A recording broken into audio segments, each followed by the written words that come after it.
Sixth class 19th lesson భాషా లిపి గొప్ప గ్రంథాలు ఇంపార్టెంట్ పాయింట్స్. తన్ని అంటే నీళ్ళు, సహజ పానీయం వాటర్. ఒక్కొక్క భాషలో ఒక్కొక్కలాగా అంటారు. ద్రావిడ భాషా కుటుంబం. ద్రావిడ భాషా కుటుంబంలో ఉండేవి ఏ ఏ భాషలు అంటే తెలుగు, తమిళం, కన్నడం, మలయాళ, గోండు. ఇండో ఆర్య భాషా కుటుంబంలోకి వచ్చేవి సంస్కృతం, హిందీ, మరాఠీ, బెంగాలీ ఇవన్నీ కూడా ఇండో ఆర్య భాషలోకి వస్తాయి. తెలుగు భాషలో ఇతర భాషా పదాలు వచ్చి చేరాయి. ఉదాహరణకు సంస్కృతం, మరాఠీ, అరబిక్, పార్సీ, పర్షియన్ మొదలగు భాషలు తెలుగులో వచ్చి చేరాయి. 4000 సంవత్సరాల క్రితం సింధులోయ ప్రజలు బొమ్మల లిపినే వాడారు. అప్పుడు భాష అనేది లేదు కాబట్టి వాళ్ళు బొమ్మల లిపినే వాడారు 4000 years ago. భారతదేశంలో వాడుతున్న అనేక లిపులకు మూలం అశోకుడు ఉపయోగించిన బ్రాహ్మీ లిపి అని చెప్పవచ్చు. దేవనాగరి, తెలుగు, తమిళం. పురాతన శాసనాలలో ఒకటి ఆంధ్రప్రదేశ్లోని కృష్ణా జిల్లాలోని బట్టిప్రోలు స్తూపంలో ఉంది. ఇది సుమారు క్రీస్తుపూర్వం 200 సంవత్సరాల నాటికి చెందింది. తెలుగు, తమిళం, ఆంగ్లం, సంస్కృతం, పర్షియా, మరాఠీ, హిందీ, అమ్మ, తాయ్, మదర్, ఆయి, మా దేని మీద రాసేవారు. మొదట్లో గుడ్డ మీద, ఆకుల మీద, చెట్ల బెరడు మీద రాసేవారు. ఆ తర్వాత కుండల మీద గీస్తూ రాసేవారు. దక్షిణ భారతదేశంలో తాటి ఆకులపై ఘటంతో రాసేవారు మరియు నల్ల రంగు సిరా పూసేవారు. ఉత్తర భారతదేశంలో భూర్జ పత్రాలనే చెట్ల బెరడు పొరలను కాగితంలా ఉపయోగించి రాసేవారు. వేదాలు మొదట్లో మౌఖిక రూపంలో బోధించేవారు 3000 సంవత్సరాల క్రితం.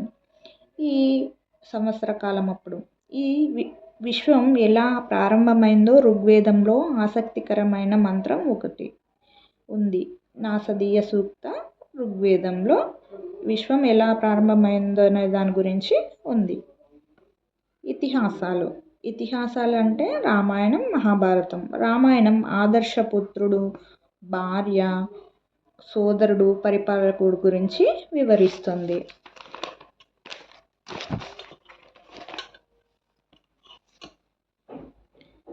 వాల్మీకి మహర్షి సంస్కృతంలో రచించిన రామాయణాన్ని ఆది కావ్యంగా పరిగణిస్తారు. సీతారాముల చరిత్ర రామ-రావణ యుద్ధాన్ని వర్ణించి తెలుపుతుంది.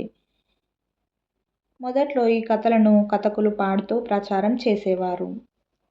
రెండోది మహాభారతం. దీనిలో ప్రపంచంలోకెల్లా ఎక్కువ శ్లోకాలు కలిగిన మరియు వందల కొద్దీ చిన్న చిన్న కథలు కూడా ఉన్నాయి. దీన్ని మొదట్లో వీధి భాగవతులు చెప్పేవారు. దీన్ని వ్యాస మహర్షి సంస్కృతంలో రచించాడు. దాయాదుల మధ్య ఏర్పడిన సంఘర్షణ గురించి ఇది మహాభారతం అనేది తెలుపుతుంది. కౌరవులు, పాండవుల మధ్య జరిగిన.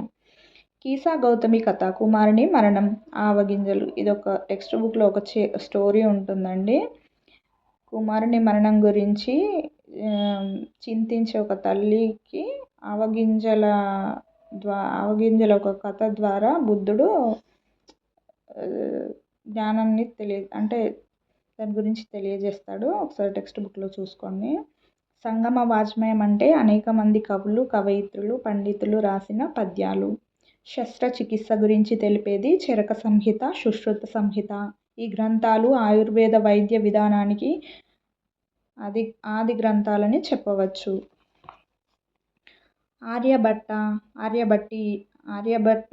ఆర్యభట్టీయం భూభ్రమణం వల్ల రాత్రి పగలు ఏర్పడతాయని, సూర్యుడు భూమి చుట్టూ తిరగడం లేదని చెప్పాడు ఆర్యభట్ట. గణితంలో దశాంశ పద్ధతిని, స్థానపు విలువలను, సంఖ్యామానాన్ని కనుగొన్నాడు. పూర్వం రోమన్లు 102ని CII అని, 127ని CXXVII అని, C అంటే 100, X అంటే 10, V అంటే 5, I అంటే 1గా చూపేవాళ్ళు. రోమన్లు 0ను ఉపయోగించేవారు కాదు. ఇప్పుడు ప్రపంచమంతా సంఖ్యామాన పద్ధతినే ఉపయోగిస్తున్నారు. సంస్కృత సాహిత్యం. సంస్కృత సాహిత్యం అనే వ్యాకరణ గ్రంథాన్ని సంస్కృతంలో వ్రాసాడు. ఈ అష్టాధ్యాయి గ్రంథంపై పతంజలి ఒక సుదీర్ఘ వాక్యాన్ని రాస్తూ దీన్ని ముందుకు తీసుకెళ్లాడు. కుషాణుల కాలంలో అశ్వఘోషుడు బుద్ధుని జీవిత చరిత్రను తెలుపుతూ బుద్ధచరితం అనే గ్రంథాన్ని రచించాడు. బుద్ధచరితము సంస్కృతంలోని మొట్టమొదటి పద్య కావ్యము. రెండవ చంద్రగుప్తుని ఆస్థానంలో అమరసింహుడు అమరకోశము అనే ప్రసిద్ధ సంస్కృత నిఘంటువును రచించాడు. ఇవన్నీ చాలా ఇంపార్టెంట్ అండి, చూసుకోండి. భాస నాటకకర్త. రామాయణ మహాభారతాల ఆధారంగా 13 నాటకాలు రాశాడు. కాళిదాసు అభిజ్ఞాన శాకుంతలం నాటకం మహాభారతంలోని శకుంతల దుష్యంతుల ప్రేమను వర్ణిస్తుంది. శూద్రకుడు మృచ్ఛకటికం నాటకం పట్టణ ప్రజల జీవితాల గురించి తెలుపుతుంది. మృచ్ఛకటికం అనేది శూద్రకుడు మృచ్ఛకటికంను రచించాడు. ఇక్కడ పాణి అష్టాధ్యాయి, అశ్వఘోషుడు బుద్ధచరితం, అమరసింహుడు అమరకోశం, భాస 13 నాటకాలు, కాళిదాసు అభిజ్ఞాన శాకుంతలం, శూద్రకుడు మృచ్ఛకటికం వంటి వాటిని రచించడం జరిగింది.